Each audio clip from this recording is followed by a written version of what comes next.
Evangelio según San Mateo, el último capítulo, el capítulo 28 del Evangelio según San Mateo. Evangelio según San Mateo, capítulo 28.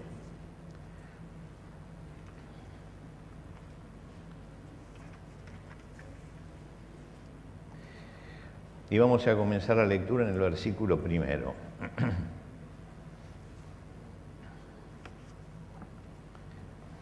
Dice así la palabra de Dios. Pasado el día de reposo, al amanecer del primer día de la semana, vinieron María Magdalena y la otra María a ver el sepulcro, y hubo un gran terremoto, porque un ángel del Señor, descendiendo del cielo y llegando, removió la piedra y se sentó sobre ella. Su aspecto era como un relámpago, y su vestido blanco como la nieve, y de miedo de él, los guardas temblaron y se quedaron como muertos. Mas el ángel respondiendo dijo a las mujeres: no temáis vosotras, porque yo sé que buscáis a Jesús, el que fue crucificado. No está aquí, pues ha resucitado, como dijo. Venid, ved el lugar donde fue puesto el Señor. E id pronto y decid a sus discípulos que ha resucitado de los muertos, y aquí va delante de vosotros a Galilea, allí le veréis. He aquí os lo he dicho. Entonces ellas, saliendo del sepulcro con temor y gran gozo, fueron corriendo a dar la nueva a sus discípulos. Y mientras iban a dar las nuevas a los discípulos, he aquí Jesús les salió al encuentro, diciendo: salve. Y ellas, acercándose, abrazaron sus pies y le adoraron.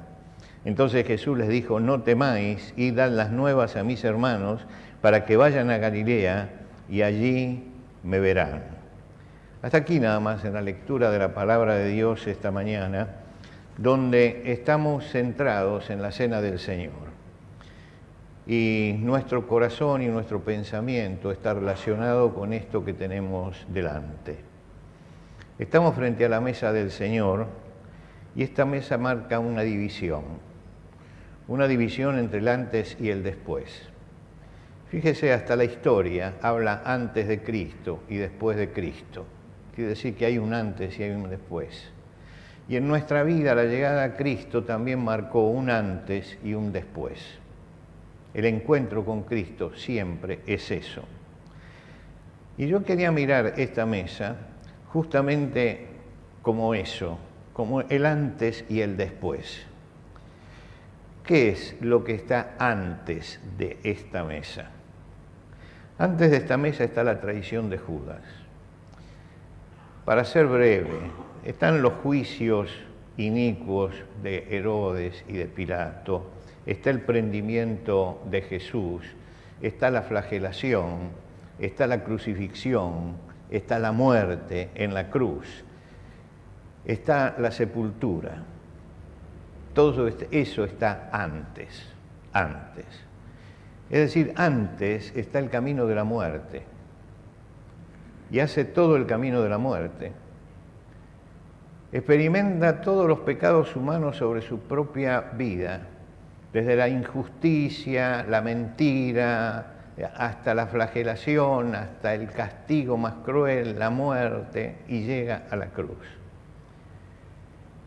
Y nosotros leímos allí lo que viene en el después. ¿Y el después qué es? Es Cristo resucitado. Es el gozo en la tumba vacía. Es la corrupción que no pudo ser. Es el camino de la vida.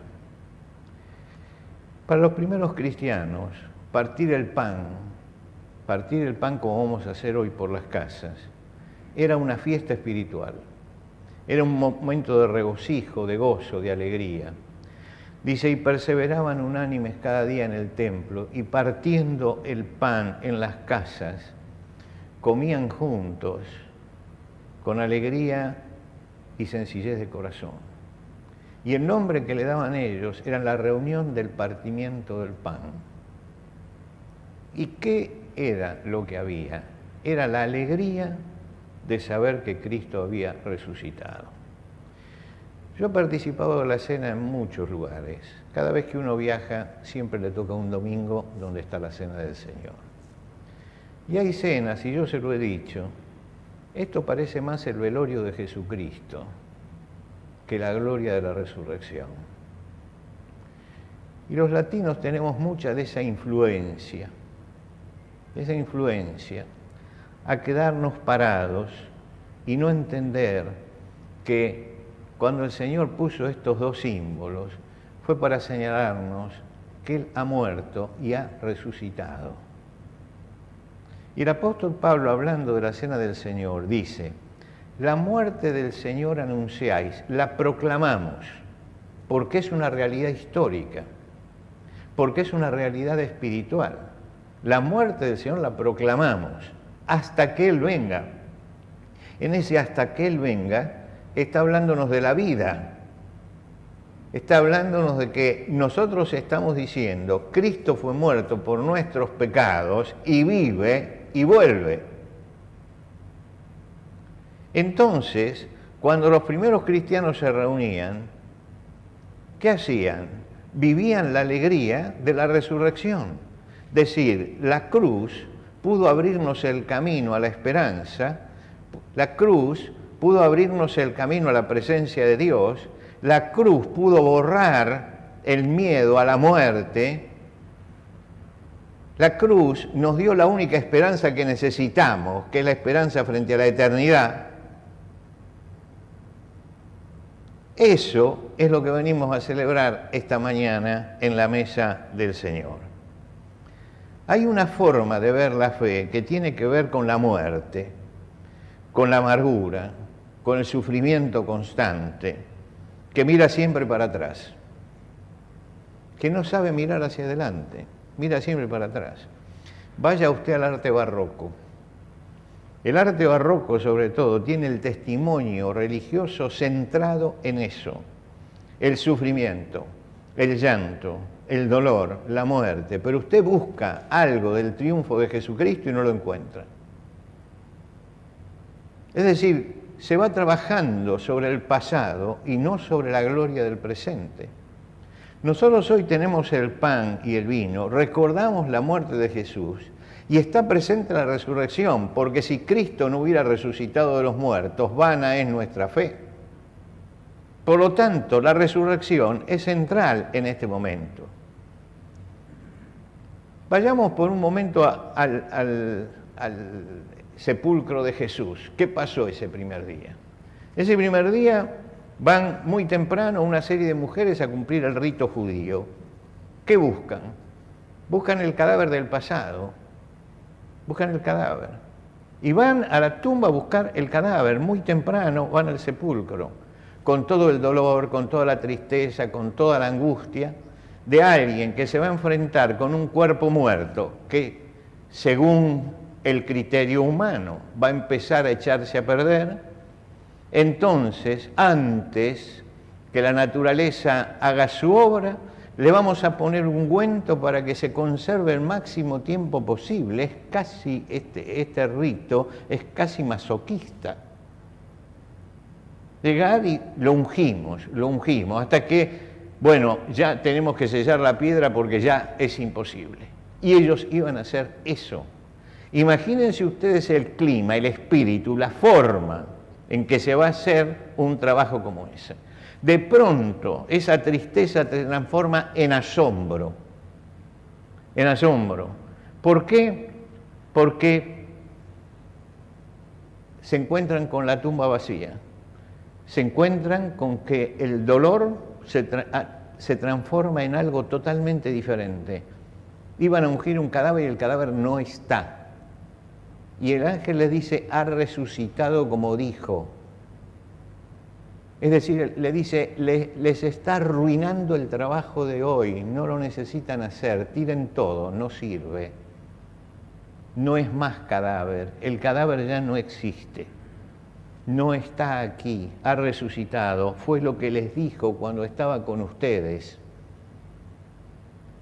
Es un cambio tan brusco en el clima de estas mujeres que corren a buscar, a Pedro, a Juan, a los demás discípulos, y allí Jesús se les aparece en el camino y se abrazan a los pies de Jesús y siguen y llevan la noticia y vienen corriendo Pedro y Juan y entran y ven y creen y vuelven. Es decir, hay un cambio notable en la vida de ellos cuando entienden el sentido de esto que nosotros tenemos delante. Que Cristo fue muerto por nuestros pecados y resucitó para nuestra eterna justificación. Fíjense que todo esto es lo que sucede, salvo con una persona. Esa persona es María Magdalena, que iba con las mujeres, pero María se quedó afuera llorando frente al sepulcro. Es decir, todos están en el después, ella está en el antes todavía, está en el antes, está en el momento del dolor. El Señor había hecho una obra en ella, le había quitado 7 demonios. No podemos precisar qué tenía, de dónde le venía esto, porque no hay nada de la historia previa de ella. Lo único que sabemos es eso.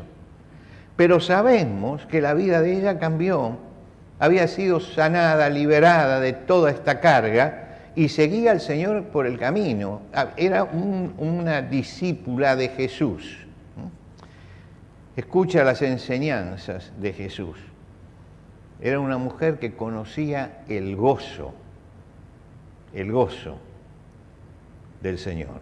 Lo conocía porque lo había experimentado. Fue tocada por la tragedia cuando la cruz se interpuso en el camino. Y allí se dio vuelta todo, menos su vida. Su vida seguía cambiada. No aparecieron de vuelta los demonios para llevársela. La vida de ella seguía cambiada en ese momento. Pero ella quiere seguir con el culto del cuerpo muerto. Y cuando todas las mujeres se van y tiran el ungüento y todo, ella se queda así llorando. Porque está llorando ¿qué? Está llorando el cadáver. Se queda buscando un cadáver. Comienza un vía crucis personal. Cuando el vía crucis terminó, ella lo empieza. Ella lo empieza. Se niega al gozo. Está estacionada en el pasado. La noticia de la resurrección no la conmueve, no moviliza su fe en ese momento. Queda imaginando el cuerpo muerto. Lo sigue imaginando. Y si hay un diálogo patético, porque Jesús se aparece detrás de ella, ya pasaron las mujeres que lo abrazaron, y se presenta detrás de ella y dice: mujer, ¿por qué lloras? ¿A quién buscas? Ella dice: Señor, si tú te lo has llevado, dime dónde lo has puesto. Está describiendo el cadáver, ¿eh? Me robaron el cadáver. Yo quiero el cadáver. Quiero seguir con el cadáver. ¿Dónde lo pusieron? ¿Para qué? Yo me lo llevo. Y yo me lo llevaré. Es increíble esta respuesta, ¿no? Pero es la respuesta de María Magdalena. Deme el cadáver que me lo llevo. ¿Qué quiere hacer? ¿Quiere ungirlo, reverenciarlo, visitarlo, hablarle? Me hace acordar esto a algunos banquitos que hay en algunos cementerios donde la gente va, pero no para descansar, sino para hablar con los muertos. Es muy típico de nuestra cultura eso. Elegía el pasado, iniciaba una religión de la amargura, de la fe amarga. El culto a la muerte que quería hacer María Magdalena surge del miedo y engendra miedo. Surge de la desesperación y engendra desesperación. Quita la paz, quita la alegría, quita el gozo. Lo quita. El encuentro con la vida se produce en ese momento, cuando Jesús la llama y le dice María, y ella se da cuenta y dice maestro, maestro. Entonces hay una cosa interesante, que es que ella trata de abrazarlo, de retenerlo. Y Jesús le dice, no me toques. ¿Por qué? Porque ella está cambiando el pasado por el presente. ahora la contemplación, ahora es mío. Fíjense que las mujeres lo abrazaron y no pasó nada en el camino, lo leímos, abrazaron Sofía. Y cuando ella lo intenta, le dice no, porque Jesús entiende lo que está buscando. Bueno, ahora lo tengo acá para mí, ya está. Jesús le dice, María, no, andá y serví y predicá. Jesús no está ni con la vida que mira para el pasado, ni con el contemplativo que se hunde en el presente y se sube a un monasterio para estar permanentemente en ese lugar. Dice, andá y habla lo que viste. Si usted mira la cruz y el sepulcro, usted ve sufrimiento, dolor, muerte, corrupción, llanto. La resurrección es todo lo contrario. La resurrección es victoria sobre el dolor, sobre la muerte, sobre el llanto, sobre todo eso. Cuando nos enfrentamos con el Señor vivo, con el Señor resucitado, con el Señor vencedor de la muerte y del sepulcro, y yo quiero que esta mañana volvamos a repetir estas palabras, vencedor de la muerte y del sepulcro, vencedor de la muerte y del sepulcro. Comenzamos a caminar hacia adelante. La vida no está ni atrás ni en el hoy, la vida está hacia adelante. Los orientales tienen una frase que dice que el hoy no existe, porque yo digo hoy y ya es pasado lo que dije. Lo único seguro es el pasado y el futuro. Y el hombre tiene que vivir de cara al futuro, no queriendo retener el pasado, sino entendiendo que en el flujo de la vida las actitudes egoístas de quien tiene una respuesta de gozo y se la guarda, no tiene lugar tampoco. El futuro es lucha para conseguir la victoria. Jesús la convoca a María Magdalena a servir. Y servir es buscar el bien del otro. Servir es buscar el bien del otro, no el bien propio. No, es buscar el bien del otro. Cuando predicamos a Cristo no buscamos sentirnos mejor nosotros, sino estamos buscando que el otro encuentre lo que nosotros hemos encontrado. Es transmitir la paz, es transmitir la vida, es transmitir la esperanza. Por eso repetimos con Jesús la frase que nos alienta durante toda la vida, porque yo vivo, vosotros también viviréis. Esta es la gran frase. Hay que tener cuidado con esos llantos sobre el pasado que nos impiden dar un paso hacia el futuro. Esta semana estuvimos preparando para los grupos de crecimiento lo que va a ir grabado. Entonces los grupos de crecimiento van a funcionar con un mensaje de 10 minutos donde se introduce el tema y después todos estudiarán ese tema y conversarán los grupos de crecimiento sobre ese tema. Entonces me tocó recibir ya los temas ordenados y me tocó, los ordenó Claudio los temas y me dijo, bueno, me tocó hacer los dos primeros. ¿Y el primero cuál era? El ungimiento de David, ¿se acuerdan ustedes? Cuando Samuel tiene que ir a la casa de David y tiene que ungirlo como rey. Ahora yo miraba ese pasaje y veía el pasado. ¿Por qué tiene que ungirlo como rey a David? Israel tiene un rey, que es Saúl, y que fue un rey grande, que le dio grandes victorias. Pero Saúl en un momento de su vida fracasó. Y el fracaso de Saúl fue Fue profundo porque se rebeló contra Dios y fue estrepitoso.